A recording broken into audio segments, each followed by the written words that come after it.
салому алейкум бинандагони гиромӣ. Нашри навбати барномаи иттилооти ахборро мустақиман аз телевизиони Тоҷикистон манзури шумо мегардонем. Дар студия Қамардин Ҳусейнзода.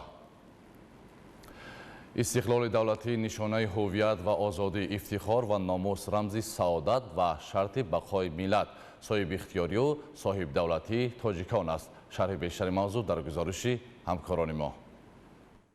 дар амал татбиқ намудани барномаҳои рушди иҷтимоию иқтисодӣ ва раванди амалигардии ҳадафҳои стратегии ҷумҳурӣ, раҳоӣ аз бумбасти коммуникатсионӣ ва ба кишвари транзитӣ табдил додани кишвар, таъмини амнияти озуқаворӣ ва дастрасии аҳолӣ ба ғизои хушсифат, расидан ба истиқлоли энергетикӣ ва самаранок истифодабарии он ва саноатикунонӣ бо суръати мамлакат имконият фароҳам овард, ки рушди бонизоми иқтисоди миллӣ таъмин гардад. танҳо дар давоми 10 соли охир ҳаҷми маҷмӯи маҳсулоти дохилӣ ба маротиб афзуд, бозори дохилӣ таъмин гардид ва савдои хориҷӣ ривоҷ ёфт. агар соли 2015 маҷмӯи маҳсулоти дохилӣ 51 миллиард сомониро ташкил медод, ин рақам дар соли 2024 ба 153,4 миллиард сомонӣ баробар гардид. дар давоми солҳои соҳибистиқлолӣ дар заминаи татбиқи саривақтӣ ва сифатноки ҳуҷҷатҳои стратегӣ сатҳи камбизоатӣ аз 83% соли 1999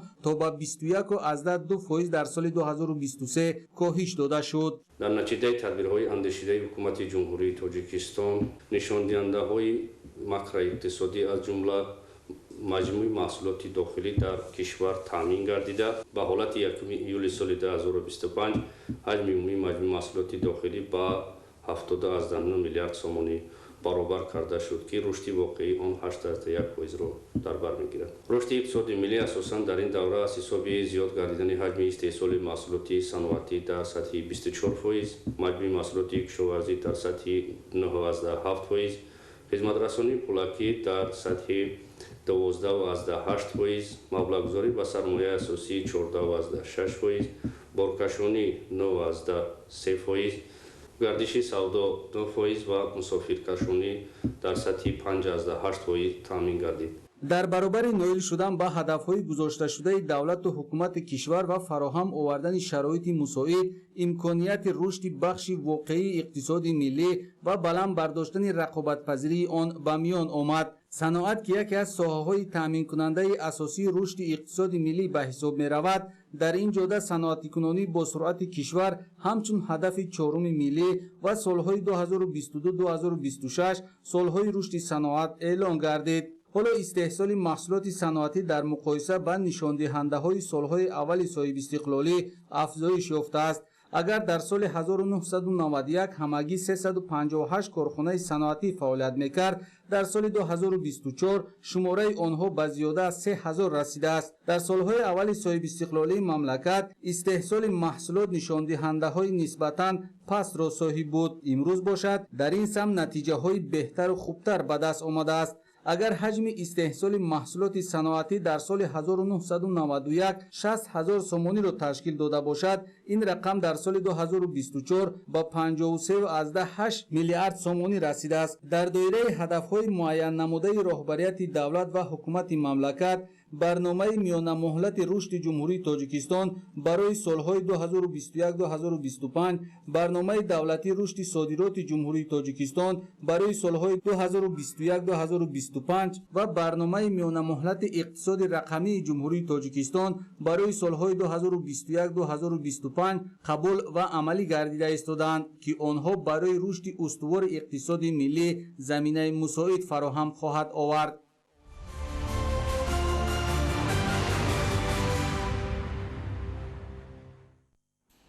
ба истиқболи ҷашни 35-солаги истиқлоли давлатӣ дар ҷамоати шаҳраку деҳоти ноҳияи Фархор аз ҷониби соҳибкорон ва сокинони ободгар корҳои созандагӣ вусъат меёбад. ҳамкорони мо гузориш медиҳанд. истиқболи сазовор аз ҷашни сиёсии миллӣ 34-солагии истиқлоли давлатии ҷумҳурии Тоҷикистон дар ноҳияи Фархор бо роҳандозӣ ва амалӣ намудани нақша чорабиниҳо ва татбиқи сиёсати созандаву бунёдкоронаи давлат ва ҳукумати мамлакат дар сатҳи зарурӣ ба роҳ монда шудааст. то таҷлили ин санаи муҳими таърихӣ рӯзҳои ба шумор монда дар ин замина бо ташаббуси мақомоти иҷроияи ҳокимияти давлатӣ, ҷалби соҳибкорони маҳаллӣ, сокинон ва ашхоси саховатпешаву меҳнатдӯсти ноҳия ба хотири иҷрои саривақтии нақшаву ҳадафҳои пешбинӣ шуда корҳои ободонию созандагӣ дар сатҳи маҳал ба таври шабонарӯзӣ идома дорад. ин навбат хурду бузурги деҳаи кӯҳандиёри ҷамоати деҳоти ватани ноҳияи Фархор бо эҳсоси гарми моҳияти ватандӯстӣ дар нимашаб ба ҳам омада бо мутахассисону роҳсозон тадбирҳои таъмиру навсозии роҳи деҳаашонро идома дода истоданд. бояд ёдовар шуд ки соли гузашта дар ҳамин шабу рӯзҳо беш аз 7 километр роҳи мошингузари ҳудуди ҷамоати деҳоти ватан хусусан деҳаи кӯҳандиёр мунфарш карда шуда буд. дар доираи чунин тадбирҳои роҳсозӣ инчунин дар кӯчаҳои деҳа барои чароғонкунӣ сутунпояҳо насб карда шуданд ки шабонгоҳ низ сокинону кӯрафтодагон метавонанд бемушкилӣ рафтуо намоянд. ҳоло бошад идомаи чунин иқдому tashabbusҳои пешгирифтаи соҳибкорону аҳолии ин рӯзҳо ривоҷи тоза дорад. ба истиқболи ҷашни 34-солагии истиқлолияти давлатии ҷумҳурии Тоҷикистон дар ҷамоат деҳоти ватан корҳои ободонӣ бо маром идома дорад. дар ҳудуди ҷамоат деҳоти ватан ба масофаи 15 километр роҳҳои маҳаллӣ ба нақша гирифта шудааст. то имрӯза 12 километрашро мунфарш кардаем. бо ин дар деҳаи кӯҳандиёри ҷамоат деҳоти ватан ба масофаи 1.5 километр айни ҳол корҳо идома дорад. боз нақша дорем ки 2 километр роҳи байни ҳамин деҳаро то ҷашни 34-солагии истиқлолияти давлатии ҷумҳурии Тоҷикистон мунфарш намоем. корҳои роҳсозӣ дар ҷамоати шаҳрак ва деҳоти ноҳияи Фархор имрӯзҳо ба ҳукми анъана даромада. дар дигар деҳаҳои ноҳия ҳамзамон марҳилаҳои гуногуни корҳо дар ин самт бо маром идома дорад. роҳандозӣ ва амалигардонии иқдомоти шоиставу созандаи соҳибкорони бонангу ори маҳаллӣ, шахсони эҳсонкор, сокинони заҳматқарину меҳнатдӯст бешак аз пойдории истиқлоли комил, ваҳдату якдилӣ ва иттифоқию сарҷамии сокинон сарчашма мегирад. ҳадафи асосии ташаббускорон боз ҳам ба саҳмгузорӣ дар таҳкими истиқлол, тақвияти худогоҳию худшиносии миллии наврасону ҷавонон, беҳтар намудани вазъи инфраструктураи деҳот, тадриҷан баландбардоштани сатҳи некӯаҳволии сокинони ин рӯсто ва дастрасӣ ба зиндагии шоистаи аҳолии заҳматпешаи ноҳия нигаронида шуда корҳо дар ин самт дар оянда боз ҳам вусъат хоҳад ёфт. Анваршоҳ Сайдализода, Сайҳомиди Шариф, ноҳияи Фархор, ахбор.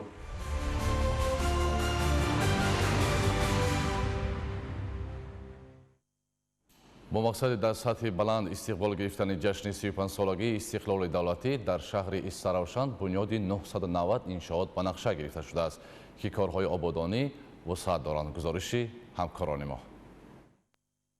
бо иқдому tashabbusҳои мақомоти иҷроияи ҳокимияти давлатии шаҳри Истаравшан ба истиқболи ҷашни бузурги миллат 35-солагии истиқлоли давлатии ҷумҳурии Тоҷикистон то ин муддат аз 990 банди нақшаи ободонии созандагиҳо 785 адади он бо харҷи маблағҳои ҳукумати ҷумҳурии Тоҷикистон, мақомоти иҷроияи ҳокимияти давлатии вилояти Суғду шаҳри Истаравшан, саҳми соҳибкорони ватанию бурунмарзӣ, аҳолии саховатпеша ва ашхоси ба нияти адои ҳаҷҷи умра маблағгун карда мавриди истифода қарор гирифта, садҳо нафар сокинони маҳаллӣ бо кори доимию мавсимӣ ва маоши хуб таъмин шуданд. феълан ҷиҳати амалисозии дастуру ҳидоятҳои пешваи миллат муҳтарам Эмомалӣ Раҳмон, авҷи корҳои сохтмону таъмир ва аз навсозии 23 иншооти мухталифи соҳаи маориф бо фарогирии наздик 20 000 ҷои нишаст, 45 иншооти баландошонаи истиқоматӣ, сохтмони беморхонаву марказҳои солимгардонӣ, коргоҳу корхонаҳои саноатӣ ва варзишиву сайёҳӣ бо маром идома ёфта истоданд. бузургтарин иншооти дар шаҳр бунёдшаванда сохтмони маҷмаи бисёр функсионалии шоҳроҳи Абрешим аз ҷониби ҷамъияти дорои масъулияти маҳдуди Мабдаи Нур ки фармоишгар ва пудрачии он маҳсуб меёбад ба шумор меравад. лоиҳаи маҷмаи мазкур аз тарафи ширкати лоиҳакашии Архикомкаи шаҳри Душанбе дар якҷоягӣ бо мутахассисони ҷумҳурии Қазоқистон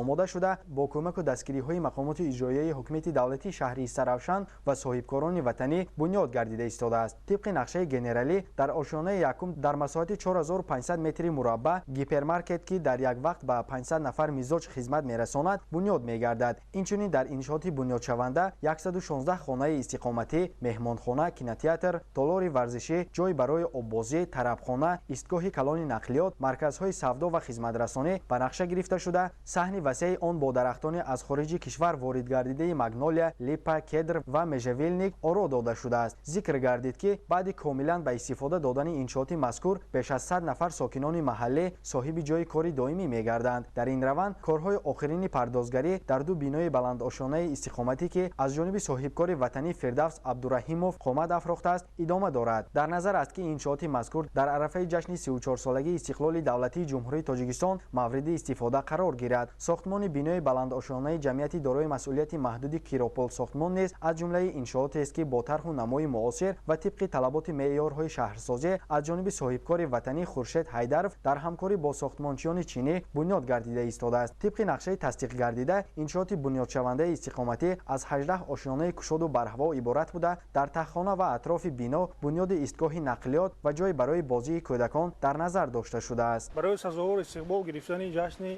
35 سالگرد استقلال دولت از زمان در شهر سرافشان تا امروز 766 عدد آنها با تمام معیار و قاعده‌های معماری ساختمانی بهره برداری قرار داده شد که این 80% نقشه مذکور را در بر میگیرد.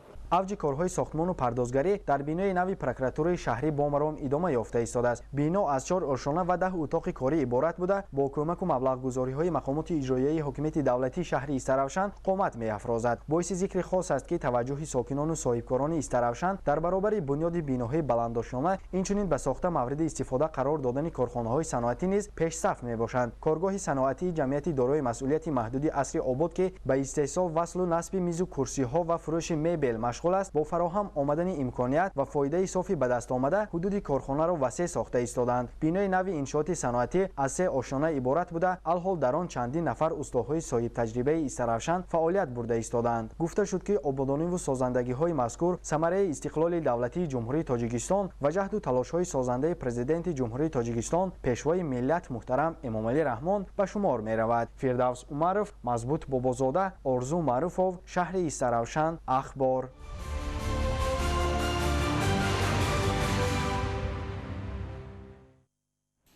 ягона воситаи асосӣ барои истифодаи ба мавриди чароғоҳҳои кӯҳистон зиёд кардани саршумори қутос ба ҳисоб меравад.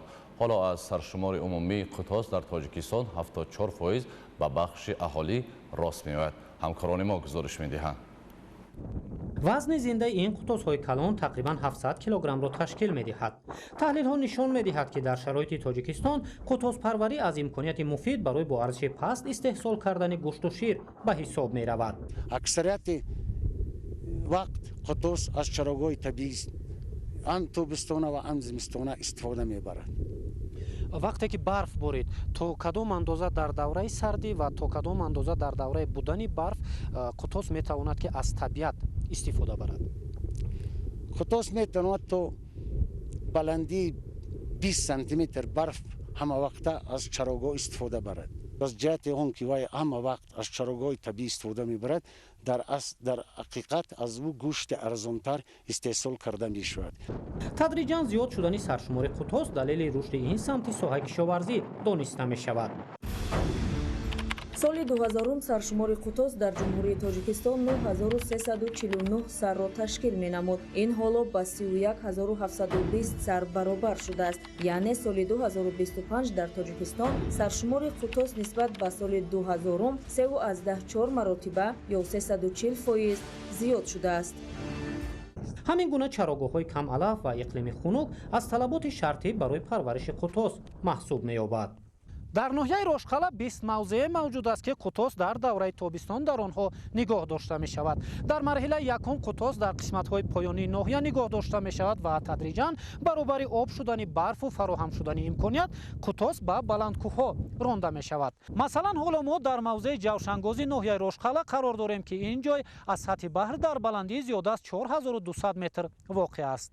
дар ин ҷо қутосҳо то моҳи сентябр нигоҳ дошта мешавад ва баъдан ба чароғоҳҳои тирамоҳӣ ронда мешаванд.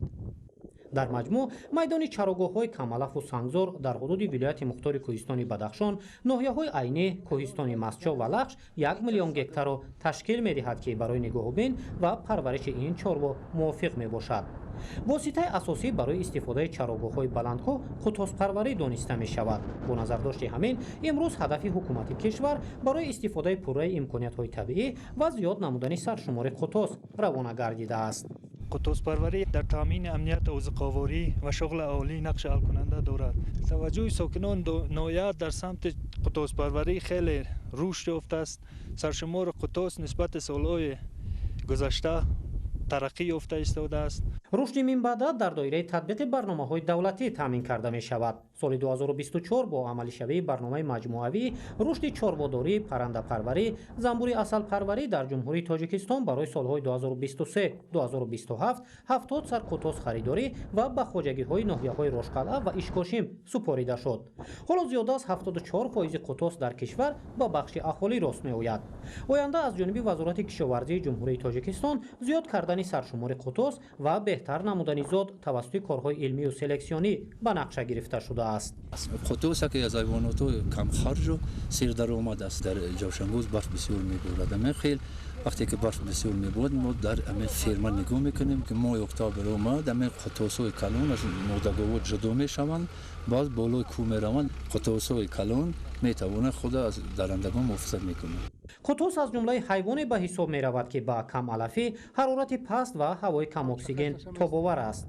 با نظر داشت همین زیاد نمودن سرشمار قطوس یگانه واسطه اساسی برای استفاده بیشتر چراگاه‌های بلندکوه جهت استحصال گوشت و شیر به حساب می رود.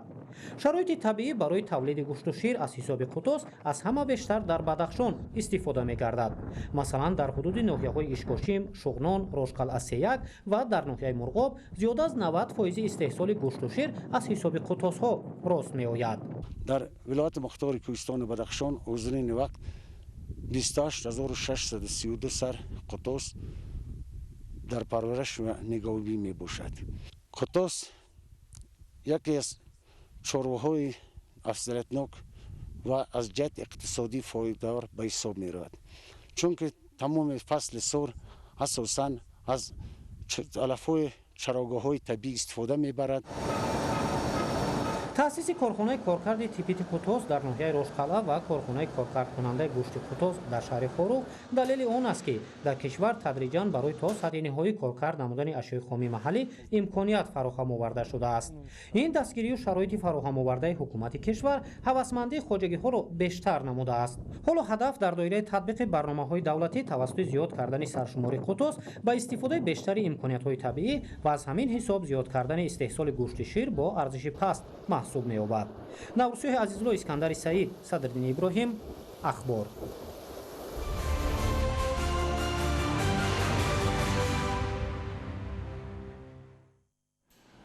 кишоварзони шаҳру деҳоти кӯлоб ба ҷамъоварии ҳосили пахта оғоз намуданд.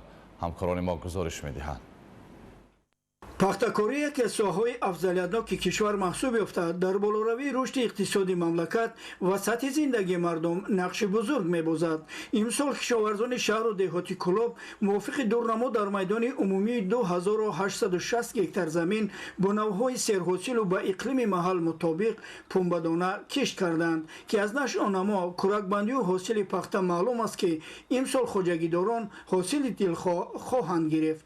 ҷамъоварии ҳосили пахтаро дар шаҳри кӯлоб аз ҷамоати деҳоти кӯлоб аз кооперативи тиҷоратии раҳбар қосимов оғоз намуданд.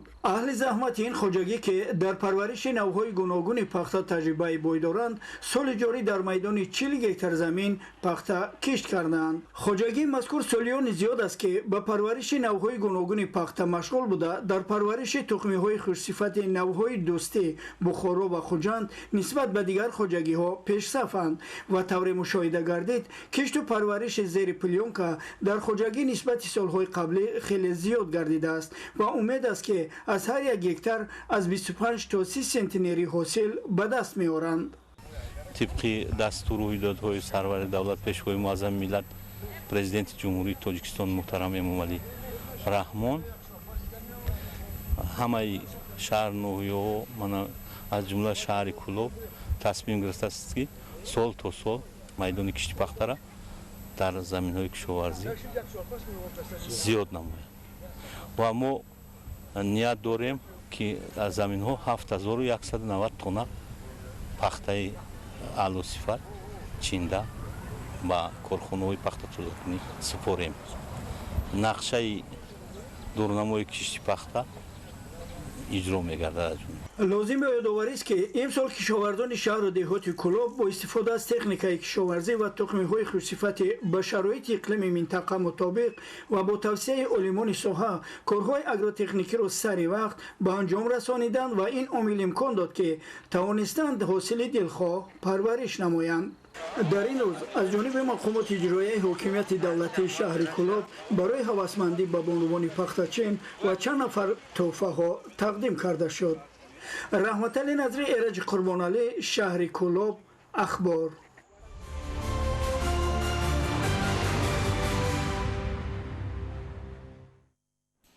در شهر وحدت جهت پیشگیری و آشکار نمودن قاعده ویرانکنی در سمت استفاده نیروی برق تدبیرهای سودمند راه اندازی کرده می شود.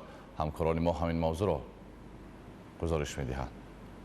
با دستگیری حکومت جمهوری تاجیکستان ساحه انرژتیکی مملکت در زمان صاحب استقلالی وطن مرحله به مرحله رشد نموده، در این دوره در مناطق کشور سلسله نیروگاه‌های برقی آبی بنیاد گردیدند. استحصال انرژی سبز برای کارمندان ساحه انرژتیکی مملکت کاری آسان نبوده، همزمان برای انتقال و پوره با نیروی برق تامین نمودن کارخانه‌های صنعتی، تشکیلات و مؤسسه‌های اجتماعی و اقتصادی و در مجموع اهل جامعه عین زمان تدبیرهای سودمند را راه اندازی می نمایند. با نظرداشت آنکه استفاده انرژی برق در تمام ساحه‌های اقتصادیات و اجتماعیات روز به روز می افزاید، باید به صبرناک و مقصدناک استفاده بردن آن ساکنان مملکت تدبیرهای سودمند را راه اندازی نمایند. رشد با سرعت و استفاده تکنیکی و تکنولوژی‌های معاصر ما را وادار می‌سازد که در تمام زمینه‌ها از جمله استحصال، انتقال، تقسیمات و استفاده برق تدبیرهای علاوه‌ای را راه اندازی نماییم. با این مقصد از جانب نمایندگان ریاست اجنسی نظارت دولتی انرژتیکی نزد پرزیدنت تاجیکستان در ناحیه‌های تابع مرکز از جمله در شهر وحدت با مشتریان کارهای ترغیباتی را خوب براه ماندند. متخصصان ریاست اجنسی نظارت دولتی انرژتیکی در شهرهای تابع جمهور در دوره حساباتی زیاده 200 حالت قاعده ویرانکنی را آشکار نموده، زیاده از 3 میلیون کیلووات ساعت و یا به مبلغ 1.6 میلیون سومانی ضرر را آشکار نمودند. همزمان در این دوره متخصصان اجنسی نسبت 360 نفر شخصان خواجگی برق و کارمندان شبکه‌های برقی پروتکل‌های حقوق ویرانکنی مأموری ترتیب دادند. از جمله در شهر وحدت 18 حالت قاعده ویرانکنی در حجم 549,000 کیلووات ساعت و مبلغ 514,000 سومانی آشکار کرده، نسبت 40 نفر شخصان مسئول برق و 8 نفر شخصان مسئول برق شبکه‌های برق شهر وحدت پروتکل‌های حقوق ویرانکنی مأموری ترتیب داده شد. برای استفاده قوه برق به پیوستکنی و تجهیزات حسابی برقی خودسرانه پیوست شدن به شبکه‌ها و دستگاه‌های تامینات برق، استفاده قوه برق و گرمی به اسباب‌های ضروری نظارتی و به حسابگیری یا به شرطنامه با تشکیلات تامینات قوه برق و گرمی، کندن و شکستن تمغه‌های مقرر شده اسباب‌های اندازه‌گیری، اینچنین از بیرون دخالت نمودن به تجهیزات حسابی برقی و تغییر دادن نشانداد آن با مقصد نسپاریدن مبلغ استفاده قوه برق هنگام نبودن علامت‌های ترکیب جنایت جزای مأموری در شکل جریمه مأموری نسبت به شخصان واقعی به اندازه از 20 تا 30، به شخصان منصبدار از 30 تا 50 و به شخصان حقوقی از 200 تا 300 نشان دهنده برای حساب‌ها تطبیق کرده می شود. برای صادر نمودن این جنایت به مبلغ کلان یا مخصوصاً کلان با استفاده از وظیفه خدمتی از جانب گروه شخصان، گروه متشکل یا تشکیلات جنایتی جزای محروم ساختن از آزادی به مهلتی از 3 تا 10 سال پیش بینی شده است.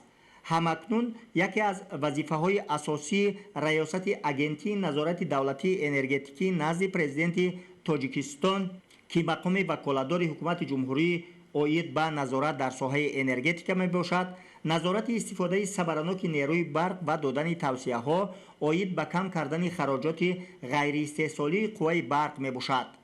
در این رابطه نمایندگان ریاست اجنسی نظارت دولتی انرژتیکی نزد پرزیدنت تاجیکستان در ناحیه‌های تابع مرکز از جمله در شهر وحدت با مقصد سرفکارانه استفاده نمودن نیروی برق، پیشگیری و آشکار نمودن قاعده ویرانکنی‌ها در این سمت در آینده فعالیت را در مسئله استفاده غیر ثمرناک نیروی برق تحکیم می‌بخشد. محمد علی عبدالکریم، خیرالله خالمومین‌زاده، وحدت اخبار.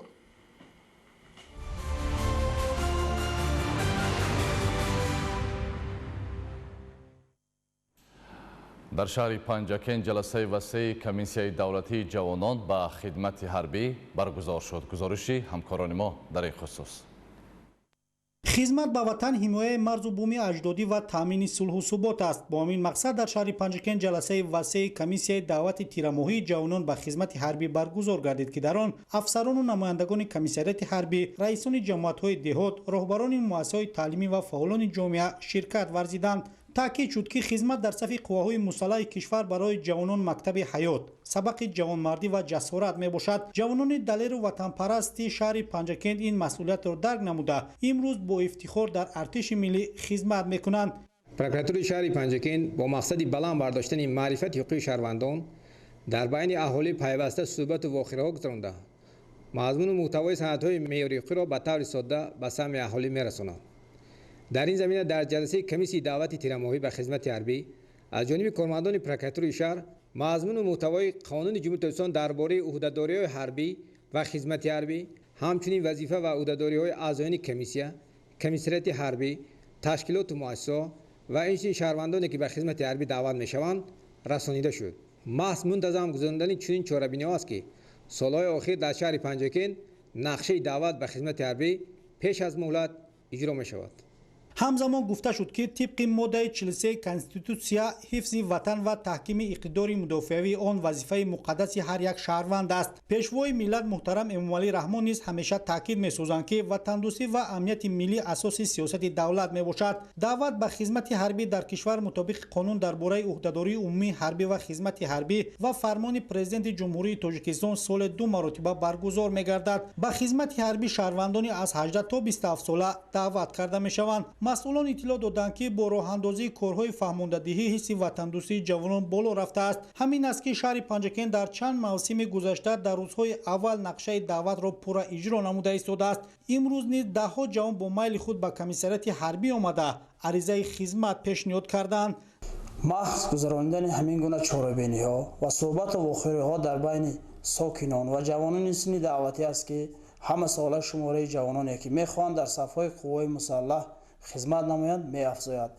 қобили қайд аст ки имрӯзҳо ҷавонони зиёд ба комиссарияти ҳарбии шаҳри панҷакент муроҷиат намуда барои шомил гардидан ба сафҳои қувваҳои мусаллаҳи ҷумҳурии тоҷикистон аризаҳои худро пешниҳод менамоянд.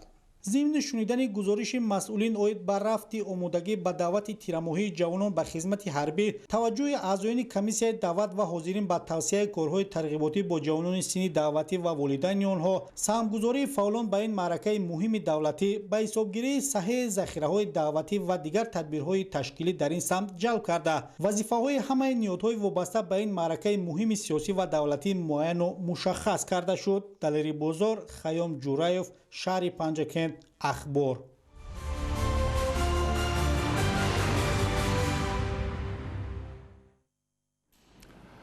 бинандагони гиромӣ, ин буд барномаи иттилооти ахбор. хайр, саломат бошед.